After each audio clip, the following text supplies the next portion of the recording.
코스피가 장 초반 약세를 딛고 상승세를 유지하고 있습니다. 외국인이 매도세로 전환한 가운데 개인이 물량을 받아내는 양상입니다.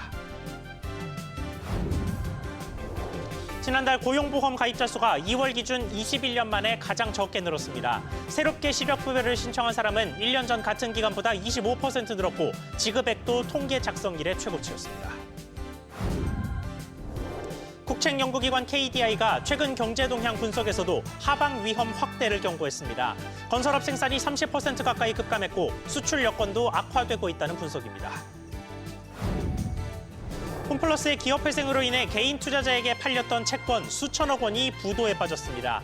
키움증권은 홈플러스 채권에 투자하는 미래에셋 펀드의 판매를 중단했습니다.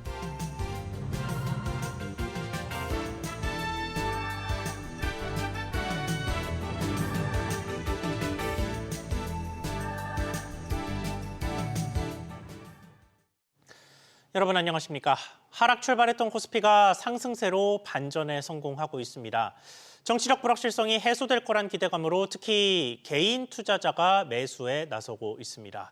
다만 불안 요소는 외국인의 점점 커지는 순매도 규모입니다. 마감 앞둔 금융시장 상황 짚어보겠습니다. 송태희 기자. 네, 중국의 대미 2차 관세 보복 조치 소식 때문에 코스피가 출발은 하락으로 했는데 장중에 상승 전환했습니다. 그렇습니다. 코스피는 0.29% 하락 출발했지만 5포인트 내외 오른 2,570선 안팎에서 거래되고 있습니다. 코스닥은 막판 하락하면서 730선을 내줬습니다. 외국인의 매도세를 개인이 3천억 원가량 받아내면서 지수 상승을 이끌고 있습니다. 탄핵 등 정치적 불확실성 해소 기대감 때문이라는 해석이 나오고 있습니다. 업종별로는 석유가스, 보험, 전기가 각각 4%, 3%, 2% 오르면서 강세를 보이고 있습니다.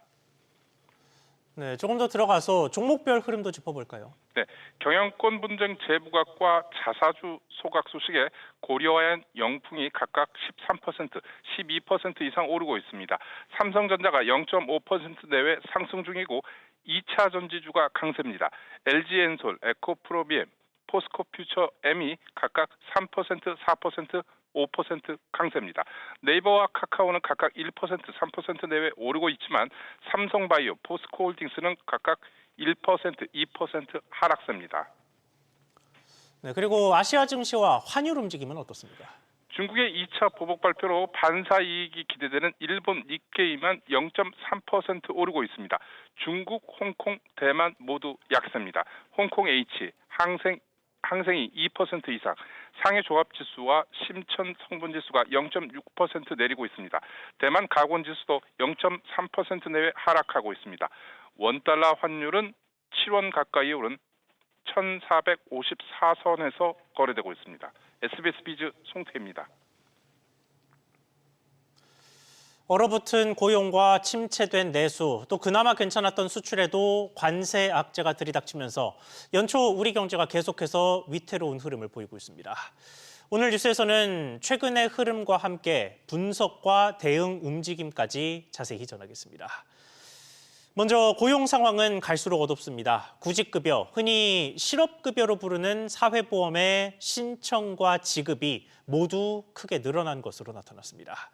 반대로 새롭게 일을 시작해서 고용보험에 가입한 사람은 21년 만에 가장 적게 늘었습니다. 서주연 기자. 네, 서주연입니다. 네, 우선 지난달에 구직급여 신청자가 크게 늘었습니다. 네, 고용노동부에 따르면 구직급여 지급액은 1조 728억 원으로 지난해 같은 달보다 11.5% 증가했습니다. 관련 집계를 시작한 1997년 이후 가장 많았는데요. 구직급여 지급 기준인 최저임금 인상으로 지급액이 커진 데다 고용 사정이 악화돼 구직급여를 받는 사람이 늘어난 영향입니다. 지난달 새로 구직급여를 신청한 경우도 11만 7천 명으로 1년 전보다 25% 증가했는데요. 특히 건설업 신청자가 43.5%나 급증했습니다. 자, 반대 상황으로 보면 고용보험 가입자 증가폭은 어떻습니까?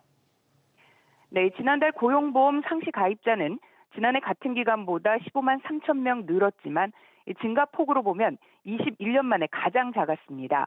더군다나 고용허가제 외국인을 제외하면 오히려 1만 8천 명 줄었습니다. 특히 침체를 겪고 있는 건설업은 종합건설업을 중심으로 2만 1천여 명 감소해 19개월 연속 감소했습니다. 섬유 제품과 금속 가공 등에서도 감소세를 보인 반면 자동차, 의약품 등에서 고용보험 가입이 늘었습니다. SBS 비즈 서주연입니다. 내수 침체의 여파를 더 크게 받는 자영업자의 상황도 갈수록 나빠지고 있습니다. 최근 2달간 연달아 감소했고 또 지난해 같은 기간과 비교해도 줄었습니다. 김한나 기자, 자영업자 수가 크게 줄었다고요. 네, 그렇습니다. 국내 자영업자가 최근 2달간 20만 명 넘게 줄었습니다. 지난해 11월 570만 6천 명이던 자영업자는 올해 1월 550만 명으로 대폭 감소했는데요. 지난해 10월 577만 명을 기록했던 수치와 비교하면 더욱 줄었습니다. 1년 전과 비교하더라도 올해 1월 기준 국내 자영업자 수는 550만 명으로 2만 8천 명 줄었습니다.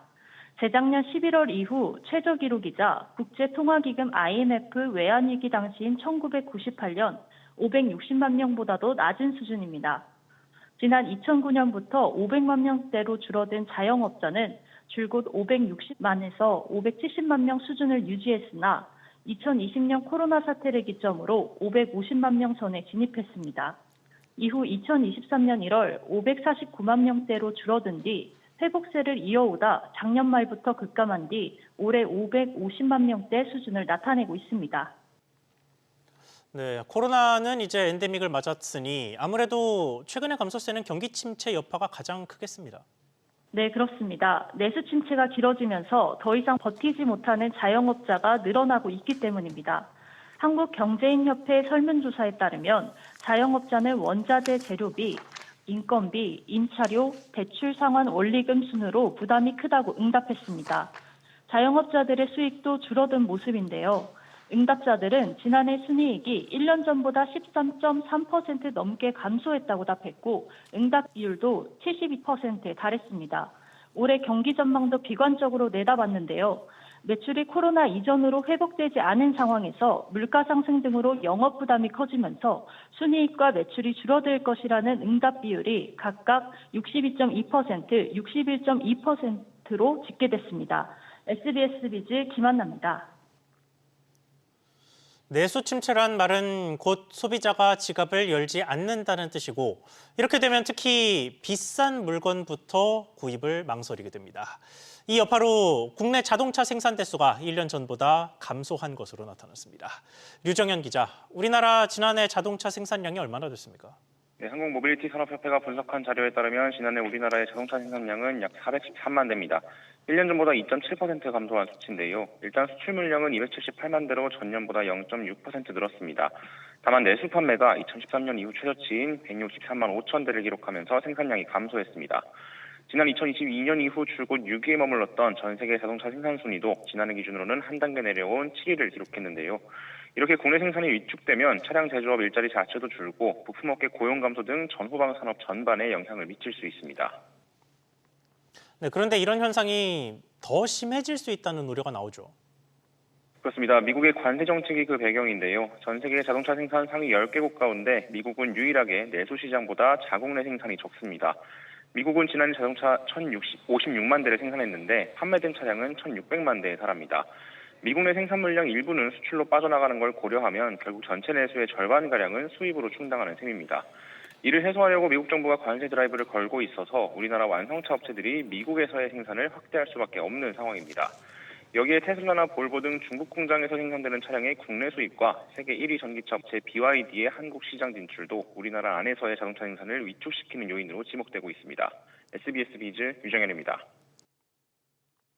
이렇게 고용과 내수가 모두 경고음을 내고 있는 가운데 국책연구기관인 KDI는 3개월째 우리 경제 상황이 어두워졌다고 진단했습니다. 특히 미국의 관세 압박으로 우리 주력인 수출 환경이 더 나빠질 것으로 우려했습니다. 지웅배 기자. 네, 지웅배입니다. 네, 일단 외부 요인, 그러니까 수출에 대한 분석은 어떻습니까?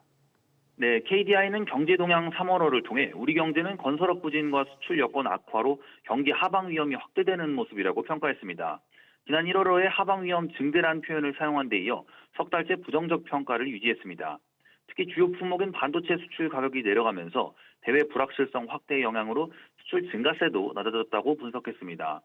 지난달 수출이 직전의 같은 달 대비 증가세로 전환되긴 했으나 일평균으로 보면 꺾였습니다. 특히 범용 반도체 가격이 많게는 절반 가까이 급락하면서 ICT 품목의 경우 같은 기간 수출액이 5.1% 쪼그라들었습니다. 글로벌 수요 둔화로 ICT를 제외한 품목 수출액도 6.2% 감소했습니다. 네, 그럼 수출 말고 국내 내부적으로는 어떤 부분이 문제였습니까? 네, KDI는 건설 투자와 건설업 고용의 부진이 지속되고 선행지표의 개선세도 약화되고 있다고 진단했습니다. 한 달간 시공한 건설 실적을 말하는 건설 기성의 경우 1월 하이버문인 건축과 토목 모두 감소세가 커져 직전해보다 27% 하락했고요. 선행지표인 건설 수주도 25% 감소하며 부진이 심화되는 모습입니다.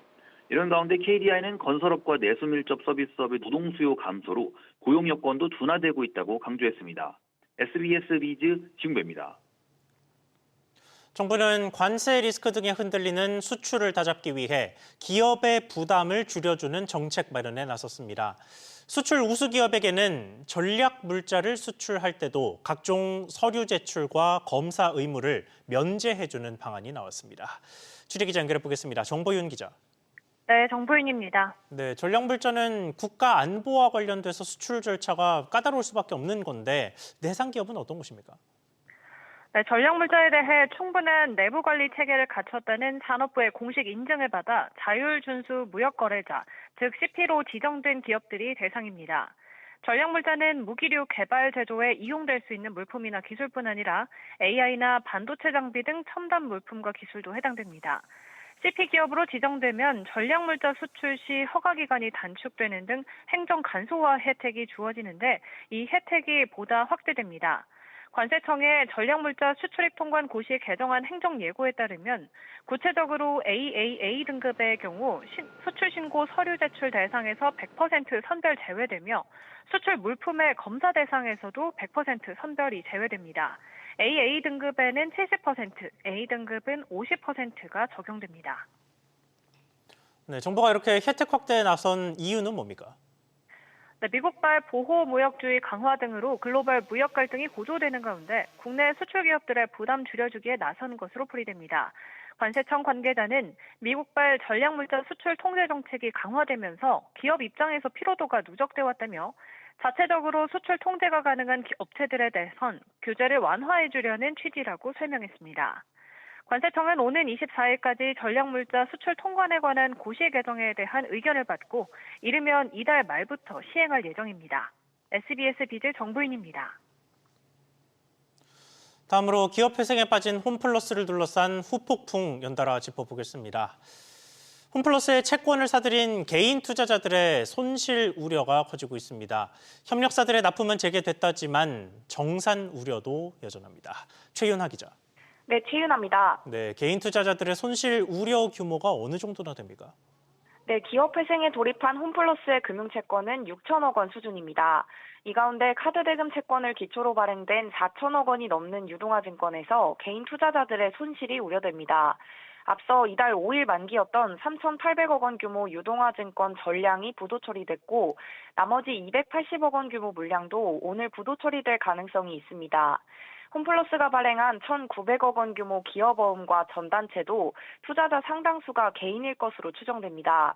이번 사태로 약 3천억 원의 손실을 본 국민연금은 최근 홈플러스 보통주를 전액 손실 처리한 것으로 알려졌습니다. 금융채권뿐 아니라 상거래 채권 규모도 약 1조 원에 달해 홈플러스에 입점한 영세 소상공인과 소규모 납품업체도 막심한 피해가 예상됩니다. 네, 일단 홈플러스로의 납품이 재개됐다는 소식은 앞서 들려왔는데 이번에는 정산 주기 문제가 불거졌죠. 네, 오뚜기와 롯데웰푸드, 삼양식품 등은 납품 재개를 했지만 롯데칠성, 팔도, 동서 등은 여전히 납품을 하지 않고 협상 중인 것으로 전해집니다. 홈플러스의 납품 대금 정산 주기는 통상 45에서 60일로 평균 25일 안팎인 다른 대형마트들보다 최대 3배 긴데요. 납품사들 입장에선 담보도 없다 보니 정산 주기 축소와 선입금을 요구하는 상황입니다. 홈플러스가 납품 대금을 포함해 매달 정산해야 하는 상거래 채권 규모는 5천억 원 수준인데요. 홈플러스 측은 회생 절차가 개시되면서 일시 지급 중지했던 상거래 채권에 대해 지난 6일부터 순차적으로 지급 중이라고 설명했습니다. SBS 비즈 최윤아입니다. 이런 상황 속에 키움증권이 홈플러스 채권에 투자하는 펀드의 판매를 중단한 것으로 확인됐습니다. 미래에셋 자산운용의 펀드인데 일부 판매사에서는 여전히 팔리고 있습니다. 박규준 기자, 일단 문제의 상품이 뭡니까? 네, 키움증권은 지난 7일부로 홈플러스 채권에 투자되는 미래에셋 펀드 판매를 중단했습니다. 판매 중지된 펀드는 미래에셋 IPO 공모주 셀렉션 펀드 2개 상품인데요. 하나는 연금저축 계좌에 가입 가능한 상품이고 다른 하나는 일반 상품입니다. 이들 펀드는 2023년 6월부터 판매가 됐고 운용 규모는 약 860억 원입니다. 해당 펀드는 복수의 펀드에 투자하는 재간접 펀드로 사모펀드에 자산 50% 넘게 투자하는 사모투자 재간접형인데요. 키움증권은 해당 펀드의 홈플러스 편입 비중은 0.1%지만 투자자 보호를 위해서 판매사로서 선제적인 조치를 했다고 했습니다. 키움뿐만 아니라 유안타, 유진, NH, KB증권도 펀드 판매사인데요. KB증권은 오늘부터 해당 펀드에 대한 신규 판매를 중단했고 유안타증권 등은 판매 중단을 검토하고 있습니다. 미래에셋 운용 관계자는 펀드 판매사에게 홈플러스 전자단기 사채 편입 펀드에 투자된 사실 등을 안내했고 판각된 것으로 안다고 설명했습니다. 네, 지금 사태가 점점 확산되면서 홈플러스 협력사들 뿐만이 아니라 투자자들도 보호가 중요해지고 있는 상황인데 금융당국은 지금 뭐 하고 있습니까? 네, 금감원은 현재 홈플러스 발행 채권 중에서 개인 투자자 금액조차 파악을 못하고 있습니다. 홈플러스가 발행한 기업어음, 또 전자단기 사채, 자산 유동화 전단체는 총 6천억 원 규모로 알려졌는데요. 이들 채권은 금리가 6에서 7% 고수익 상품으로 증권사 리테일에서 기관과 개인들에게 팔려 나가는데 담보가 없어서 법원 회생 계획에 따라서 원금이 삭감될 가능성이 큽니다.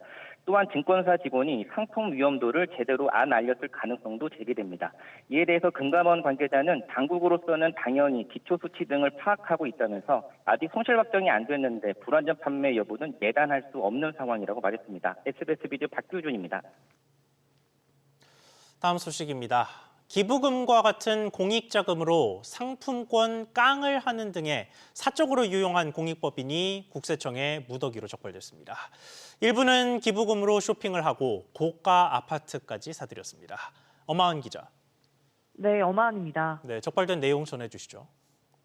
국세청은 공익법인의 세법상 의무 위반 여부를 검증한 결과 지난해 324개 법인을 적발해 징역죄 등 250억 원을 추징했다고 오늘 밝혔습니다. 국세청에 따르면 한 공익법인은 법인카드로 상품권 수십억 원어치를 구입 후 상품권 할인 판매 방식으로 현금화해 이사장의 개인 계좌로 공익법인 자금을 유출했습니다. 또 법인카드로 귀금 숙점에서 쇼핑한 내역도 확인됐습니다. 다른 공익법인은 직원을 채용해 출연자의 가사일을 보게 했고 업무용 승유차를 법인 관련 학교 총장의 자녀에게 무상으로 사용하게 한 것으로 드러났습니다. 네, 그리고 우회로 증여한 사례도 나타났다던데 어떤 방식이었습니까? 공익법인이 출연받은 재산을 출연자의 특수관계인에게 무상 또는 저가로 임대하는 경우 해당 재산을 공익 목적 외에 사용한 것으로 모아 증여세를 매깁니다. 한 공익법인은 기부금 등으로 고가 주상복합 아파트를 구입했는데요. 이 경우 임대 등 수익 사업에 사용하고 발생하는 운용소득을 공익 목적으로 지출해야 하지만 출연자와 그 가족에게 무상 임대한 것으로 드러났습니다. 또 다른 공익법인은 기준 시가 수백억 원 상당의 토지를 장학사업에 사용하지 않고 출연자의 특수관계법인에 사실상 무상으로 임대한 것으로 확인됐습니다. 국세청은 공익자금을 사유하거나 계열기업 지원에 이용하는 등 탈법적 행위를 하는 것과 관련해 엄정 대응하겠다고 밝혔습니다. 특히 회계부정이나 사적 유용이 확인된 공익법인의 경우 3년 누적 사후관리를 지속해 의무사항 준수 여부를 철저히 감독할 방침입니다. SBS 비즈 엄하은입니다. 금융감독원이 주가 조작 의혹이 제기된 삼부토건 이해관계자들을 들여다보고 있다고 밝혔습니다. 100억 원대 시세 차익이 어디로 흘러갔는지 추적 중입니다. 오수영 기자, 구체적인 사안이 어떻게 됩니까? 네, 주가 조작 의혹을 받는 삼부토건 대주주가 벌어들인 100억 원대 시세 차익이 또 다른 주가 조작 세력에게 흘러간 건 아닌지 금감원이 추적하고 있습니다. 삼부토건은 재작년 5월 우크라이나 대건 포럼 참석 이후 테마주로 주목받으면서 앞서 1,000원대였던 주가가 2달 만에 장중 5,500원까지 급등했었습니다. 이게 윤석열 대통령 부부가 우크라이나에 가서 젤렌스키 대통령 부부와 재건 사업을 논의했던 시기와 겹쳐서 특혜성 이상거래 의혹이 있다는 게 야당 측의 주장입니다. 한국거래소는 작년 7월 삼부토건 주가 조작 이상거래 심리에 들어갔고 2달 만인 같은 해 9월에는 그 결과를 넘겨받은 금감원이 즉각 조사에 착수해서 현재 4명의 조사반이 의혹을 집중 추적하고 있습니다. 금감원 관계자는 삼부토건 대주주의 시세 차익이 도이치모터스 주가 조작 주요 인물인 이종호 씨에게 흘러갔는지 여부를 포함해서 자금을 추적하고 있다면서 200여 개 계좌를 조사 중이라고 설명했습니다. 네, 이건 이복현 금감원장도 중요 사건으로 꼽았잖아요. 그렇습니다. 이복현 원장은 지난 5일 증권사 CEO들과의 간담회 직후 삼부토건 대주주 일가와 경영진의 주가 조작 정황 조사 관련해서 중요한 사건으로 보고 있다면서 일부 이해관계자들이 100억 원대 이상의 차익 실현이 있었던 것도 부인하기 어렵다고 밝혔습니다. 야권의 압박 수위도 높아지고 있는데요. 민주당 정무위원회 위원 전원이 오늘 금감원을 방문해서 기자회견을 열고 조속한 조사 결과 공개를 촉구했습니다. SBS 비즈 오수영입니다. 최근 프랜차이즈 본사를 상대로 한 가맹점들의 소송 움직임이 거셉니다. BBQ 치킨에 이어서 버거킹 점주들도 본사가 사전 상의 없이 과도하게 받아간 차액 가맹금을 돌려달라며 소송에 나서는 것으로 확인됐습니다. 신채연 기자, 이번 소송이 버거 업계에서는 처음이죠. 네, 그렇습니다. 버거킹 가맹점주들은 법무법인 YK를 통해 가맹본부를 상대로 한 차액 가맹금 소송에 참여할 점주들을 모집하고 있습니다. 지난달 기준 버거킹의 전국 가맹점 수는 132개입니다. 앞서 버거킹은 국회 국정감사 등에서 과도한 수수료와 물류비 부당 부과 등 가맹점주에게 이른바 갑질을 한 의혹으로 지적을 받아왔습니다. 버거킹 측은 이번 소송 추진에 대해 별도의 입장은 없다고 밝혔습니다. 차액 가맹금은 가맹본부가 가맹점에 원 부자재를 공급하며 남기는 일종의 유통 마진인데요. 지난해 9월 한국피자헛 점주들이 본사를 상대로 낸 차액 가맹금 반환 소송 2심에서 승소한 이후 베스킨라빈스와 BHC, 구촌 등으로 관련 소송이 확산되고 있습니다. 네, 또 BBQ를 둘러싼 상황도 변화가 있던데 전해주시죠. 네, BBQ 가맹점주 70명은 제너시스 BBQ 그룹을 상대로 지난 6일 서울 동부지법에 부당이득금 반환 청구 소송을 제기했는데요. 또 다른 점주들도 소송을 준비하고 있는 것으로 파악됐습니다. 해당 소송을 담당하는 법무법인 YK는 소송에 추가적으로 참여하길 원하는 점주들이 있어 2차 소송인단을 모집하고 있다고 밝혔습니다. BBQ 측은 본사와 가맹점주 사이의 물류 거래에 대해 상세하게 가격을 적시하고 동의받고 있어 부당이득이 발생할 여지가 없다는 입장입니다. SBS 비즈 신채원입니다. 국내 시장에서 2천만 원대 가격을 내세워 대대적으로 홍보한 중국 BYD의 첫 전기차 출시가 지연되고 있습니다. BYD 코리아는 당초 아토3를 올해 2월, 즉 지난달부터 인도할 것이라고 밝혀왔는데 정부는 보조금과 세제 혜택 승인이 언제 마무리될지 불확실해 다음 달도 장담하기 어렵다는 입장입니다. 윤지혜 기자가 보도합니다. 올해 초 중국 BYD는 한국 승용차 시장에서 아토3 전기차를 발표하면서 출고 시점을 2월로 잡았습니다. 아토3는 오늘부터 사전 예약이 시작되며 2월 중순 이후 고객 인도가 가능할 것으로 보고 있습니다. 하지만 전기차 구매 보조금과 세제 혜택 등 인증 작업이 완료되지 않아 출고가 미뤄졌습니다. 이번 달 정부 인증 후 다음 달에는 고객 출고가 가능할 것이란 기대와 달리 정부는 이마저도 장담하기 어렵다는 입장입니다. 정부 관계자는 BYD가 제출한 자료에 대한 검증과 보완 작업을 기다리고 있다며 연초부터 대기 중인 다른 신차 인증이 20건에 달하기 때문에 순차적으로 진행하면 다음 달도 확정할 수 없다고 말했습니다. 산업통상자원부와 환경부가 BYD에 요구한 자료를 취합해 최종 고시를 하는 절차까지 감안하면 출고 시점이 5월이나 6월까지 미뤄질 가능성도 나옵니다. BYD 코리아는 아토3를 계약한 사전 계약 고객에게 출고 지연에 대한 보상의 일환으로 30만 원의 충전 크레딧을 제공하겠다고 밝혔습니다. SBS 비즈 윤지혜입니다.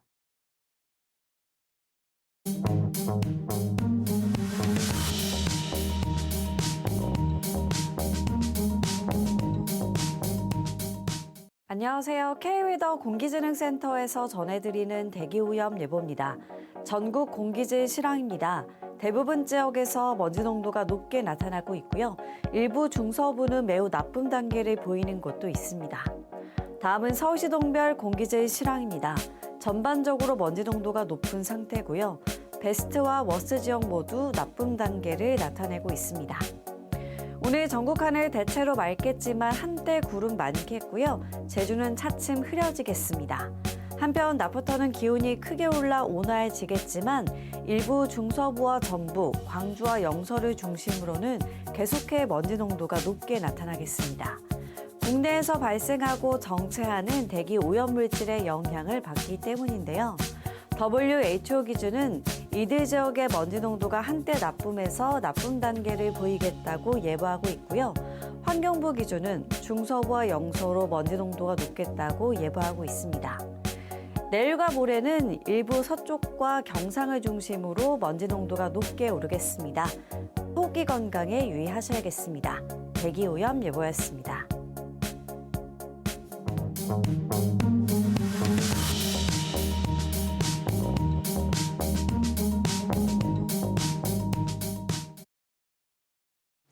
뉴스 마치겠습니다. 시청해주셔서 고맙습니다.